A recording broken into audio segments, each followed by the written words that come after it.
गौरी पुत्र गणेश भगवान की जय। श्री लक्ष्मी नारायण भगवान की जय। श्री उमापति शंकर भगवान की जय। बृहस्पति देव की जय।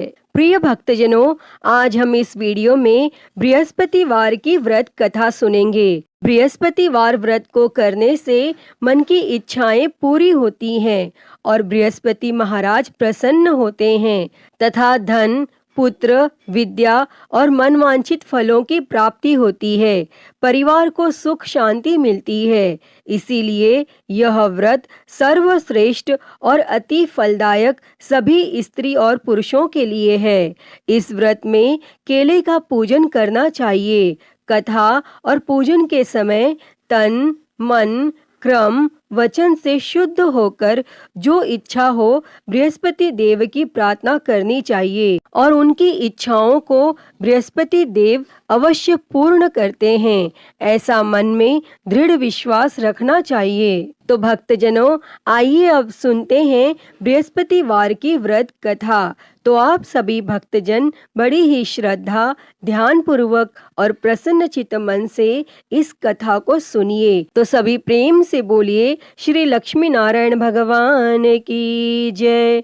बृहस्पति देव की जय। सर्व देवी देवता की जय। भारतवर्ष में एक राजा राज्य करता था। वह बड़ा प्रतापी और दानी था। वह नित्य गरीबों और ब्राह्मणों की सहायता करता था, लेकिन यह बात उसकी रानी को अच्छी नहीं लगती थी। वह ना ही गरीबों को दान देती और ना ही भगवान का पूजन करती थी और राजा को भी दान देने से मना किया करती थी। एक दिन राजा शिकार खेलने वन को गए हुए थे तो रानी महल में अकेली थी। उसी समय बृहस्पति देव साधु वेश में राजा के महल में भिक्षा के लिए गए और भिक्षा मांगी। तब रानी ने भिक्षा देने से इनकार किया और कहा, हे साधु महाराज, मैं तो दान पुण्य से तंग आ गई हूँ। मेरा पति सारा धन लुटाता रहता है।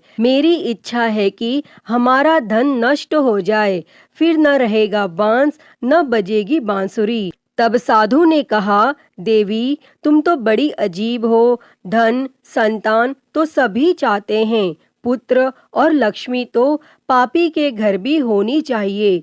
यदि तुम्हारे पास अधिक धन है तो भूखों को भोजन दो, प्यासों के लिए प्याऊ बनवाओ, मुसाफिरों के लिए धर्मशालाएं खुलवाओ और निर्धन अपनी कुंवारी कन्याओं का विवाह नहीं कर सकते, उनका विवाह करा दो। ऐसे कई और काम हैं जिनको करने से तुम्हारा यश लोक परलोक में फैलेगा। परंतु रानी पर उपदेश का कोई प्रभाव न पड़ा। वह बोली, महाराज, आप मुझे कुछ न समझाएं। मैं ऐसा धन नहीं चाहती जो हर जगह बांटती फिरूं। तब साधु ने उत्तर दिया, यदि तुम्हारी ऐसी इच्छा है तो तथास्तु। तुम ऐसा करना कि बृहस्पतिवार को घर लीप कर पीली मिट्टी से अपना सिर धोकर स्नान करना, भट्टी चढ़ाकर कपड़े धोना।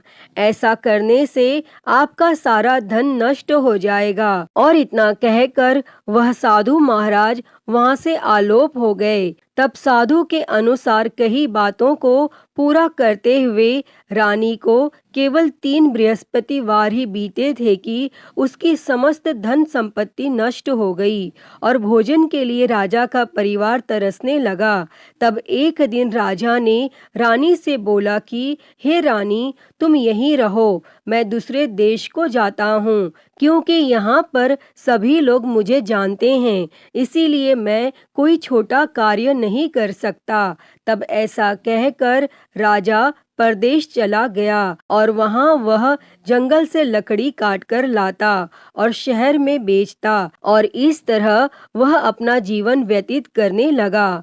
इधर राजा के परदेश जाते ही रानी और दासी दुखी रहने लगे। एक बार जब रानी और दासी को 7 दिन तक बिना भोजन के रहना पड़ा तो रानी ने अपनी दासी से कहा, हे दासी, पास ही के नगर में मेरी बहन रहती है, वह बड़ी धनवान है, तू उसके पास जा और कुछ ले आ ताकि थोड़ी बहुत गुजर बसर हो जाए। तब दासी रानी की बहन के पास गई और उस दिन गुरुवार था और रानी की बहन उस समय बृहस्पतिवार व्रत की कथा सुन रही थी। तब दासी ने रानी की बहन को अपनी रानी का संदेश दिया, लेकिन रानी की बड़ी बहन ने कोई उत्तर नहीं दिया।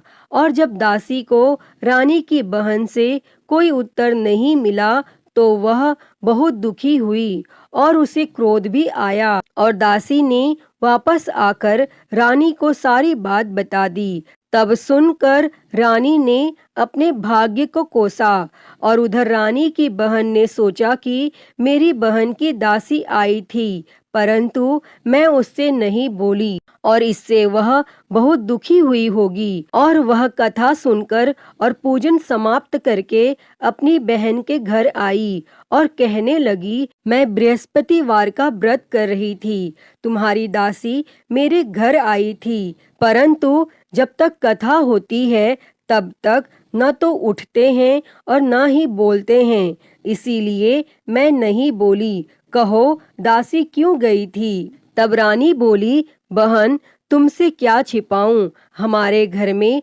खाने तक को अनाज नहीं था। और ऐसा कहते कहते रानी की आंखें भर आई। उसने दासी समेत पिछले 7 दिनों में भूखे रहने तक की बात अपनी बहन को विस्तार पूर्वक सुना दी।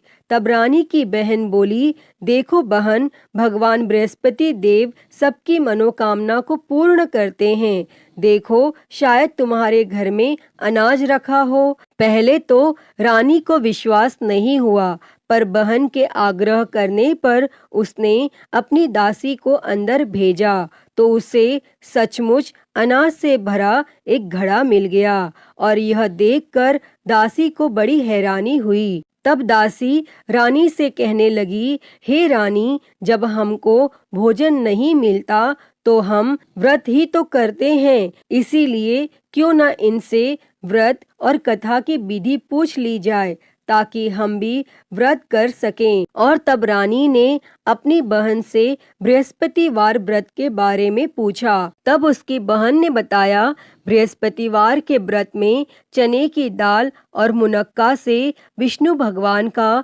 केले की जड़ में पूजन करें तथा दीपक जलाएं, व्रत कथा सुनें और पीला भोजन ही करें, इससे बृहस्पति देव प्रसन्न होते हैं। व्रत और पूजन विधि बताकर रानी की बहन अपने घर को लौट गई और 7 दिन के बाद जब गुरुवार आया तो रानी और दासी ने व्रत रखा। गुड़साल में जाकर चना और गुड़ लेकर आई, फिर उससे केले की जड़ तथा विष्णु भगवान का पूजन किया। और अब पीला भोजन कहाँ से आए, इस बात को लेकर दोनों बहुत दुखी थी। चूंकि उन्होंने व्रत रखा था, इसीलिए बृहस्पति देव उनसे प्रसन्न थे। इसीलिए वे एक साधारण व्यक्ति का रूप धारण कर 2 थालों में सुंदर पीला भोजन दासी को दे गए। और तब भोजन पाकर दासी प्रसन्न हुई और फिर रानी के साथ मिलकर भोजन ग्रहण किया और उसके बाद वे सभी गुरुवार को व्रत और पूजन करने लगी। बृहस्पति भगवान की कृपा से उनके पास फिर से धन संपत्ति आ गई, परंतु रानी फिर से पहले की तरह आलस्य करने लगी। तब दासी बोली, देखो रानी, तुम पहले भी इस प्रकार आलस्य करती थी, तुम्हें धन रखने में कष्ट होता था और इस कारण सब धन नष्ट हो गया। और अब जब भगवान बृहस्पति की कृपा से धन मिला है तो तुम्हें फिर से आलस्य होता है। और रानी को समझाते हुए दासी कहती है कि बड़ी मुसीबतों के बाद हमने यह धन पाया है, इसीलिए हमें दान पुण्य करना चाहिए, भूखे मनुष्यों को भोजन कराना चाहिए और धन को शुभ कार्यों में खर्च करना चाहिए, जिससे तुम्हारे कुल का यश बढ़ेगा, स्वर्ग की प्राप्ति होगी और पितर प्रसन्न होंगे। और तब दासी की बात मानकर रानी अपना धन शुभ कार्यों में खर्च करने लगी, जिससे पूरे नगर में उसका यश फैलने लगा। और बृहस्पतिवार व्रत कथा के बाद श्रद्धा के साथ आरती की जानी चाहिए। इसके बाद प्रसाद बांटकर उसे ग्रहण करना चाहिए। और यहाँ एक दिन राजा दुखी होकर जंगल में एक पेड़ के नीचे आसन जमाकर बैठ गया। वह अपनी दशा को याद करके व्याकुल होने लगा और बृहस्पतिवार का दिन था। एकाएक उसने देखा कि निर्जन वन में एक साधु प्रकट हुए और वह साधु वेश में स्वयं बृहस्पति देवता थे। लकड़हारे के सामने आकर बोले, हे लकड़हारे, इस सुनसान जंगल में तू चिंता मग्न क्यों बैठा है? तब लकड़हारे ने दोनों हाथ जोड़कर प्रणाम किया और उत्तर दिया, हे महात्मा जी, आप सब कुछ जानते हैं, मैं क्या कहूँ? यह कहकर रोने लगा और साधु को अपनी आत्मकथा सुनाई। तब महात्मा जी ने कहा, तुम्हारी स्त्री ने बृहस्पतिवार के दिन बृहस्पति भगवान का निरादर किया है, जिसके कारण रुष्ट होकर उन्होंने तुम्हारी यह दशा कर दी। अब तुम चिंता को दूर करके मेरे कहने पर चलो तो तुम्हारे सब कष्ट दूर हो जाएंगे और भगवान पहले से भी अधिक संपत्ति देंगे। तुम बृहस्पति के दिन कथा किया करो। 2 पैसे के चने मुनक्का लाकर उसका प्रसाद बनाओ और शुद्ध जल से लोटे में शक्कर मिलाकर अमृत तैयार करो। कथा के पश्चात अपने सारे परिवार और सुनने वाले प्रेमियों में अमृत व प्रसाद बांटकर आप भी ग्रहण करो। ऐसा करने से भगवान तुम्हारी सब मनोकामनाएं पूरी करेंगे। तब साधु के ऐसे वचन सुनकर लकड़हारा बोला, हे प्रभु, मुझे लकड़ी बेचकर इतना पैसा नहीं मिलता जिससे भोजन के उपरांत कुछ बचा सकूं। मैंने रात्रि में अपनी स्त्री को व्याकुल देखा है। मेरे पास कुछ भी नहीं जिससे मैं उसकी खबर मंगा सकूं। तब साधु ने कहा, हे लकड़हारे, तुम किसी बात की चिंता मत करो। बृहस्पति के दिन तुम रोजाना की तरह लकड़ियां लेकर शहर को जाओ। तुमको रोज से दुगना धन प्राप्त होगा, जिससे तुम भली भांति भोजन कर लोगे तथा बृहस्पति देव की पूजा का सामान भी आ जाएगा। और इतना कहकर साधु अंतर ध्यान हो गए और धीरे धीरे समय व्यतीत होने पर फिर वही बृहस्पतिवार का दिन आया और लकड़हारा जंगल से लकड़ी काटकर किसी शहर में बेचने गया। उसे उस दिन और दिन से अधिक पैसा मिला। तब राजा ने चना गुड़ आदि लाकर गुरुवार का व्रत किया और उस दिन से उसके सभी क्लेश दूर हो गए। परंतु जब दोबारा गुरुवार का दिन आया तो बृहस्पतिवार का व्रत करना वह भूल गया। इस कारण बृहस्पति भगवान नाराज हो गए और उस दिन उस नगर के राजा ने विशाल यज्ञ का आयोजन किया तथा शहर में यह घोषणा करा दी कि कोई भी मनुष्य अपने घर में भोजन न बनावे और न आग जलावे। समस्त जनता मेरे यहाँ भोजन करने आवे और इस आज्ञा को जो न मानेगा उसे फांसी की सजा दी जाएगी। और इस तरह की घोषणा संपूर्ण नगर में करवा दी गई। तब राजा की आज्ञा अनुसार शहर के सभी लोग भोजन करने गए, लेकिन लकड़हारा कुछ देर से पहुंचा, इसीलिए राजा उसको अपने साथ घर लिवा ले गए और ले जाकर भोजन करा रहे थे तो रानी की दृष्टि उस खूंटी पर पड़ी जिस पर उसका हार लटका हुआ था। वह वहां पर दिखाई नहीं दिया। तब रानी ने निश्चय किया कि मेरा हार इस मनुष्य ने चुरा लिया है और उसी समय सिपाहियों को बुलाकर उसको कारागार में डलवा दिया।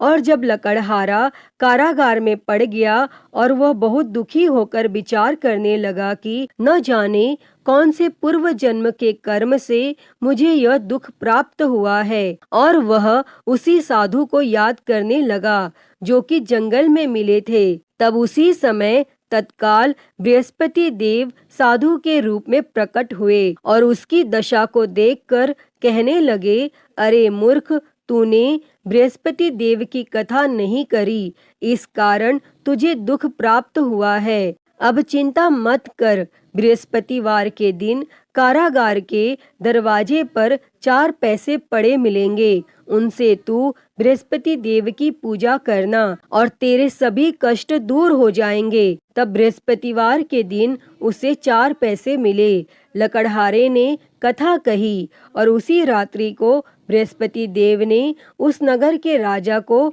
स्वप्न में कहा, हे राजा, तुमने जिस आदमी को कारागार में बंद कर दिया है वह निर्दोष है, वह राजा है, उसे छोड़ देना, और रानी का हार उसी खूंटी पर लटका है। अगर तू ऐसा नहीं करेगा तो मैं तेरे राज्य को नष्ट कर दूंगा। और इस तरह रात्रि के स्वप्न को देखकर राजा प्रातः काल उठा और खूंटी पर हार देखकर लकड़हारे को बुलाकर क्षमा मांगी तथा लकड़हारे को योग्य सुंदर वस्त्र आभूषण देकर विदा कर दिया। और बृहस्पति देव की आज्ञा के अनुसार लकड़हारा अपने नगर को चल दिया। और जब राजा अपने नगर के निकट पहुंचा तो उससे बड़ा आश्चर्य हुआ।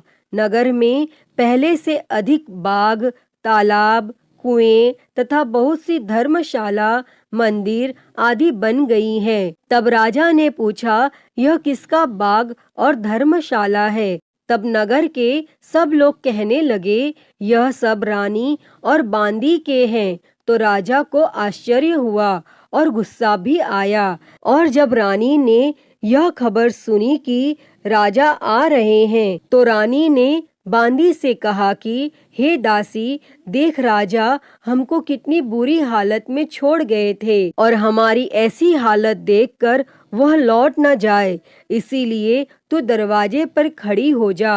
तब आज्ञा अनुसार दासी दरवाजे पर खड़ी हो गई और राजा आए तो उन्हें अपने साथ लिवा लाई। तब राजा ने क्रोध करके अपनी रानी से पूछा कि यह धन तुम्हें कैसे प्राप्त हुआ है? तब रानी ने कहा, हमें यह सब धन बृहस्पति देव के इस व्रत के प्रभाव से प्राप्त हुआ है। और फिर राजा ने निश्चय किया कि 7 रोज बाद तो सभी बृहस्पति देव का पूजन करते हैं, परंतु मैं प्रतिदिन दिन में 3 बार कहानी तथा रोज व्रत किया करूँगा। और अब हर समय राजा के दुपट्टे में चने की दाल बंधी रहती तथा दिन में 3 बार कहानी कहता। और एक रोज राजा ने विचार किया कि चलो अपनी बहन के यहाँ हो आवे। इस तरह निश्चय कर राजा घोड़े पर सवार हो अपनी बहन के यहाँ को चलने गया। मार्ग में उसने देखा कि कुछ आदमी एक मुर्दे को लिए जा रहे हैं। उन्हें रोककर राजा ने कहा, अरे भाइयों, मेरी बृहस्पति देव की कथा सुन लो। और वे बोले, लो, हमारा तो आदमी मर गया है, इसको अपनी कथा की पड़ी है। परंतु कुछ आदमी बोले, अच्छा कहो, हम तुम्हारी कथा भी सुनेंगे। तब राजा ने दाल निकाली और जब कथा आधी हुई थी कि मुर्दा हिलने लग गया। और जब कथा समाप्त हो गई तो राम राम करके मनुष्य उठकर खड़ा हो गया। और आगे मार्ग में उसे एक किसान खेत में हल चलाता मिला। तब राजा ने उसे देखकर उससे बोले, अरे भैया, तुम मेरी बृहस्पतिवार की कथा सुन लो। तब किसान बोला, जब तक मैं तेरी कथा सुनूंगा तब तक 4 हरिया जोत लूंगा। जा अपनी कथा किसी और को सुना। इस तरह राजा आगे चलने लगा और राजा के हटते ही बैल पछाड़ खाकर गिर गया तथा किसान के पेट में बड़ी जोर का दर्द होने लगा। और उस समय उसकी माँ रोटी लेकर आई। उसने जब यह देखा तो अपने पुत्र से सब हाल पूछा। तब बेटे ने सभी हाल कह दिया। तो बुढ़िया दौड़ी दौड़ी उस घुड़सवार के पास गई और उससे बोली कि मैं तेरी कथा सुनूंगी, तू अपनी कथा मेरे खेत पर चलकर ही कहना। तब राजा ने बुढ़िया के खेत पर जाकर कथा कही और जिसके सुनते ही वह बैल उठ खड़ा हुआ तथा किसान के पेट का दर्द भी बंद हो गया। और राजा अपनी बहन के घर पहुंचा और बहन ने भाई की खूब मेहमानी की। दूसरे रोज प्रातः काल राजा जगा तो वह देखने लगा कि सब लोग भोजन कर रहे हैं। तब राजा ने अपनी बहन से कहा, ऐसा कोई मनुष्य है जिसने भोजन नहीं किया हो, मेरी बृहस्पतिवार की कथा सुन ले। तब बहन बोली, हे भैया, यह देश ऐसा ही है कि पहले यहाँ लोग भोजन करते हैं, बाद में अन्य काम करते हैं। अगर कोई पड़ोस में हो तो देख आऊं। और वह ऐसा कहकर देखने चली गई, परंतु उसे कोई ऐसा व्यक्ति नहीं मिला जिसने भोजन न किया हो। अतः वह एक कुम्हार के घर गई जिसका लड़का बीमार था। उसे मालूम हुआ कि उनके यहाँ 3 रोज से किसी ने भोजन नहीं किया है। तब रानी ने अपने भाई की कथा सुनने के लिए कुम्हार से कहा और वह तैयार हो गया। तब राजा ने जाकर बृहस्पतिवार की कथा कही, जिसको सुनकर उसका लड़का ठीक हो गया और अब तो राजा की प्रशंसा होने लगी। फिर एक रोज राजा ने अपनी बहन से कहा कि हे बहन, हम अपने घर को जाएंगे, तुम भी तैयार हो जाओ। राजा की बहन ने अपनी सास से कहा। सास ने कहा, हाँ चली जा, परंतु अपने लड़कों को मत ले जाना, क्योंकि तेरे भाई की कोई औलाद नहीं है। और बहन ने अपने भैया से कहा, हे भैया, मैं तो चलूंगी, पर कोई बालक नहीं जाएगा। तब राजा बोला, जब कोई बालक नहीं चलेगा तब तुम भी क्या करोगी? और बड़े दुखी मन से राजा अपने नगर को लौट आया। और राजा ने अपनी रानी से कहा, हम निर्वंशी है, हमारा मुंह देखने का धर्म नहीं है, और फिर कुछ भोजन आदि भी नहीं किया। तब रानी बोली, हे प्रभु, बृहस्पति देव ने हमें सब कुछ दिया है, वह हमें औलाद अवश्य देंगे। और उसी रात को बृहस्पति देव ने राजा से स्वप्न में कहा, हे राजा, उठ, सभी सोच त्याग दे, तेरी रानी गर्भ से है। तब राजा को यह बात सुनकर बड़ी खुशी हुई और 9वें महीने में उसके गर्भ से एक सुंदर पुत्र पैदा हुआ। तब राजा बोला, हे रानी, स्त्री बिना भोजन के रह सकती है, पर बिना कहे नहीं रह सकती। जब मेरी बहन आवे तुम उससे कुछ कहना मत। तब रानी ने यह सुनकर हाँ कर दिया। और जब राजा की बहन ने यह शुभ समाचार सुना तो वह बहुत खुश हुई और बधाई लेकर अपने भाई के यहाँ आई। तभी रानी ने कहा, घोड़ा चढ़कर तो नहीं आई, गधा चढ़ी आई। तब राजा की बहन बोली, भाभी, मैं इस प्रकार न कहती तो तुम्हें औलाद कैसे मिलती। प्रिय भक्तजनों, बृहस्पति देव ऐसे ही हैं, जैसी जिसके मन में कामनाएं हैं सभी को पूर्ण करते हैं। जो सद्भावना पूर्वक बृहस्पतिवार का व्रत करता है एवं कथा पढ़ता है अथवा सुनता है, दूसरों को सुनाता है, बृहस्पति देव उसकी सभी मनोकामना पूर्ण करते हैं। जैसी सच्ची भावना से रानी और राजा ने उनकी कथा का गुणगान किया तो उनकी सभी इच्छाएं बृहस्पति देव जी ने पूर्ण की थीं। अतः हे बृहस्पति देव जी, जैसी कृपा आपने राजा और रानी पर की, वैसी ही कृपा इस कथा को कहते, सुनते और हुंकारा भरते सभी पर करना। तो सभी प्रेम से बोलिए, बृहस्पति देव की जय, श्री लक्ष्मी नारायण भगवान की जय। तो आइए बृहस्पतिवार व्रत की एक और कथा सुनते हैं। तो सभी प्रेम से बोलिए, बृहस्पति देव की जय, भगवान विष्णु की जय। प्राचीन समय में एक ब्राह्मण रहता था। वह बहुत निर्धन था, उसकी कोई संतान नहीं थी। उसकी स्त्री बहुत मलिनता के साथ रहती थी।